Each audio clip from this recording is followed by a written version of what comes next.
Le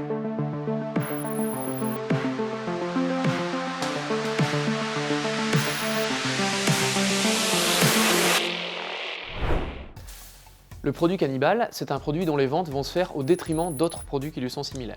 C'est souvent un piège en grande distribution, notamment lors de promotions. Vous faites une promotion sur un produit qui se vend donc un peu plus, et vous pensez que votre opération est une réussite. Mais quand vous regardez plus globalement au niveau du rayon de ce produit, vous voyez que les autres produits ont vu leur vente baisser. Et donc au global, vous avez perdu en chiffre d'affaires. Cet effet arrive aussi lors de l'entrée en gamme d'un nouveau produit. Vous voyez ce produit dont les ventes vont décoller et vous vous dites que c'est une super entrée en gamme, mais les autres produits ont vu leur vente baisser de la même manière. Le produit cannibale, il faut le détecter. Ça se fait en deux parties. La première partie, c'est de bien calculer que ces deux produits sont similaires. Ça se fait grâce à la data et par le biais de taux de similarité. La deuxième partie, c'est de voir si ces deux produits similaires sont cannibales entre eux. C'est-à-dire que les ventes de l'un se font au détriment de l'autre et qu'il y a une relation donc inverse entre l'augmentation des ventes d'un produit et le ralentissement des ventes de l'autre. Il y a plusieurs bénéfices de savoir que des produits sont cannibales entre eux.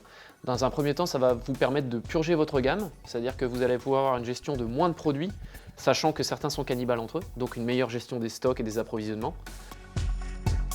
Le deuxième point, ça va être notamment quand vous allez faire des promotions, ça va être de savoir peut-être en avance qu'une promotion est une bonne idée, sachant qu'un produit va cannibaliser tous les autres et donc la promo ne va pas avoir d'intérêt.